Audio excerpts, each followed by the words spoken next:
Hey Magic fans, we're back for our very first EV video for Crimson Vow. Really excited. Got some interesting results, to be honest with you, and some interesting things to talk about. So let's start off with the easy stuff first. We'll start off with how many signed cards we got. They are very pretty. 1, 2, 3, 4, 5, 6, 7, 8, 9. So we average about 1.5 per box. Not too bad for the signed cards. So, hang on a second. Get the cat out of here. Y'all know by now I'm making a video. He shouldn't be in here. Anyway, next we start with Foil Land. I normally don't bring this up, but these lands are so pretty. Like, they are commanding somewhat of a premium, per se. So, I do want to mention it. 1, 2, 3, 4, 5, 6, 7, 8, 9, 10, 11, 12, 13, 14, 15, 16, 17, 18, 19, 20, 21, 22, 23, 24, 25, 26, 27, 28. So it's easily 28 bucks there. I didn't include. Like I said, these do command a premium, so I do want to start bringing that into the videos for this particular set. So we'll start with rares. We got our stack of rares here. As you can see, we have lots, obviously. So we'll talk about our foiled rares. So we had one estate. We had 2 other land, which were also nice. 1 full art foil, very nice. Runo, Athalia, Angie. This one is very pretty, not worth a whole lot. 1 voice. So those were the foil rares. We didn't really hit any really high dollar foil rares per se, except for the lands. The land cycle in this, like I said, is just, it's phenomenal. I don't know anybody who doesn't like it, and anybody who says it's not good enough, it's not going to go anywhere, or just full of themselves. Because these land cycles, the other land cycle from Midnight Hunt is already expensive. It's easily $5 to $10 a land. They're already getting played in every format, including Modern, because they are just that good. So, saying that this land cycle is bad is just dumb. So, I get them while they're cheap, boys, because I'm going to be honest with you.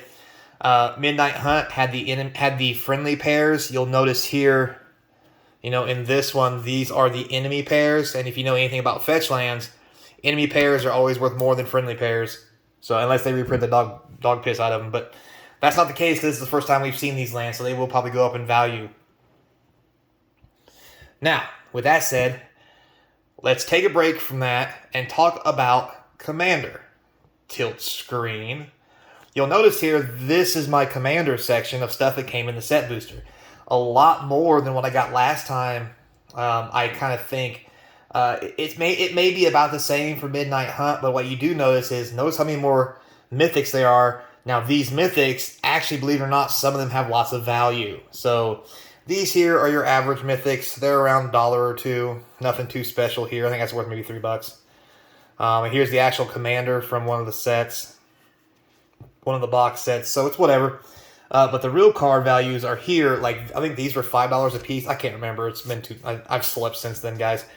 But that was a good one. That's the other Commander from the box set. And the big thing from that is these. This was like $20, and so was this. So there's $60 in Mythics from Commander just here from those 6 boxes, which is something I didn't have in Midnight Hunt, which maybe made some of the box value struggles because their Commander cards are so weak in value. So that's something to take into consideration when we talk about box value. Also, even the rares are more powerful. Well, more expensive anyway. The ones here on the top, these were like $2 to $3. I think this one's around $7. The rest of these are holding around $1 or $2. This one's around $1, $2. So in Midnight Hunt, all the Commander cards were not even $1 because they were just awful. They were all curses with no value. So when you hit one, you were just losing money. And also it made it harder to get the cards that you need because obviously you're not getting cards from the set. Because imagine if I had this many more Mythics from my set, I'd be a lot more happy, honestly. But because of the value, I may be able to actually sell the cards that are Mythics here and the rares to buy more boxes to complete this over here and maybe get some more cool stuff like, the box toppers and so forth. So that's something I think we should really consider when we talk about box value of this versus Midnight Hunt.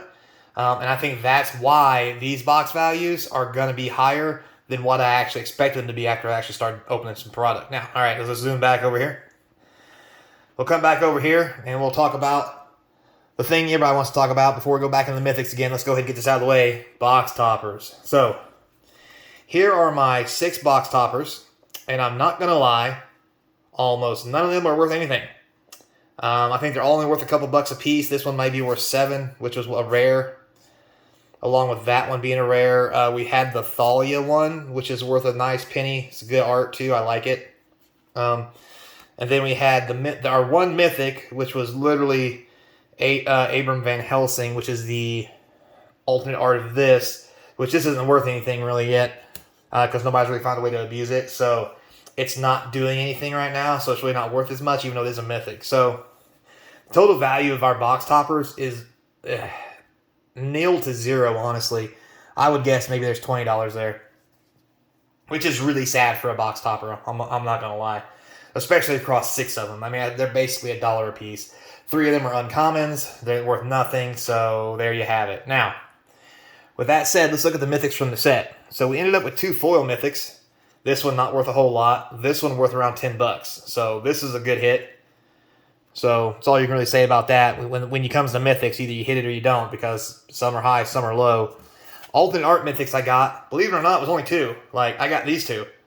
I got a Kaya Geist Hunter and a Cemetery Gatekeeper you just saw, which is obviously $10. Roughly.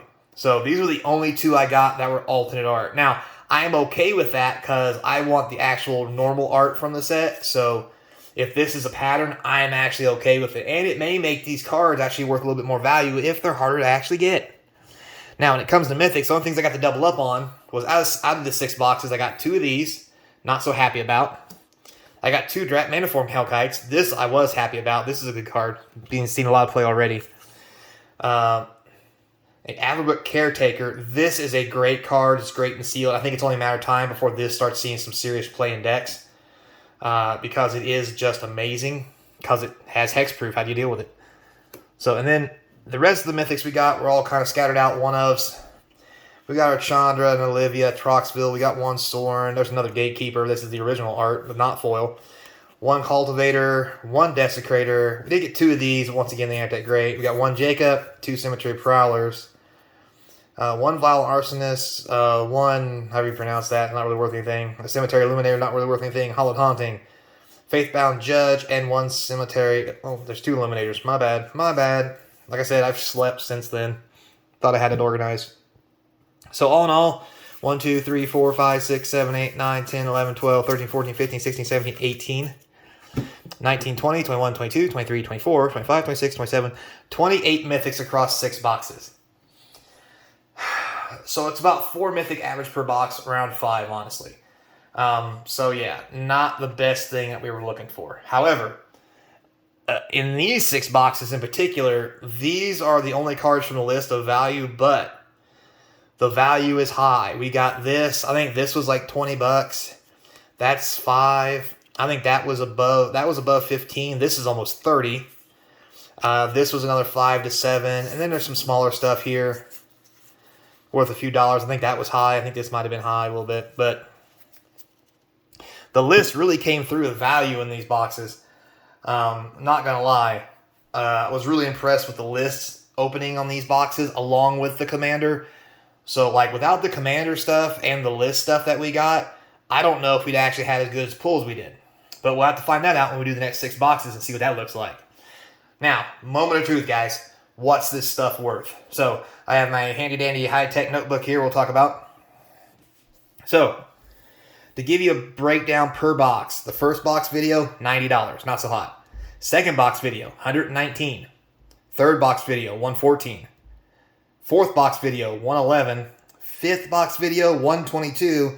And the last box video we just watched, $151, if you can believe that. Now, with that said, the $151 average had $49 in list cards. So, and then box number 2 had $47 in list cards. With that said, box 2 without the list would have been around $90 like the first box. Because from both those first 2 boxes, the Mythic value was only about $20. But once we got past that, our Mythic value got really high. It went from 40 to 53, 71 on box 5 because there was no list value on box 5.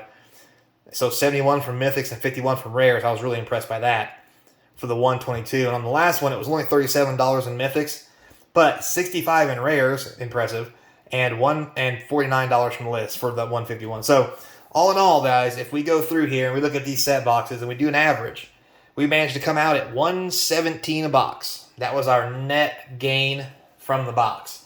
Now, our gross. What that means is if we were to sell these, I would probably take out easily 20% due to shipping and other fees. So easily take off $20. So you're only going to make 97. Yeah, like maybe $97, $95 after shipping and fees on these 6 boxes. So unless you got these boxes for $95 a piece, you're going to just break even. If you got them cheaper than $95, that's when you're going to start making money. So that's a little disappointing, only because that means there's no value in the standard market. And I think we all know that now. There's very few times that you can crack these boxes like this and get that kind of value where you just make money from box openings, which is why a lot of places have stopped doing mass box openings. It's just not worth the money or the risk or the investment. Now, they'll open a little bit to put some singles into the store, but honestly, more often than not, it's almost easier to buy singles at half price from consumers and then resell them. And that's what you're seeing a lot of other companies and stores moving to. So you're not going to see a whole lot of box openings going on unless somebody's buying it for a video or a YouTuber to do it for them. So with all that said, guys, all in all, I am happy with the product currently. If it has the same market trend that Midnight Hunt had, where it started out real bad and then went up as people started using the cards, because original Midnight Hunt, first couple of box openings and first case was just abysmal. But as the card prices started changing and going up because people started using them and seeing which ones look good, the box values got higher. So I'm really interested to see how that plays out, because if it plays out like that here, these overall box values may be higher than Midnight Hunt, which I find that hard to believe because Midnight Hunt's got some of the best cards in it. I mean, you got Meathook Massacre, you've got Ren and Seven. I mean, there's just so many good cards. Like, if it goes that way, this really could be a good set to put a couple boxes in the closet and wait. Now, also because there's obviously box toppers, and those box toppers got to be worth some money too. So, with all that said, guys, thanks a lot for your time. I hope you appreciate the video, because I appreciate you. Remember to like, subscribe, hit your notification bell right down here, so you can see all the videos when they first come out, especially during the holiday weekend. So, with this said, I'm impressed. I'm going to post this. I'm going to go open another case for next week so I can go do some stuff while I'm on vacation, and you guys still get your videos. And also, I want to open another case because I'm really impressed with this. So, until next time, guys, remember, be kind, and as always, let's make a good community for Magic and play, and I'll hopefully see you across from the game table.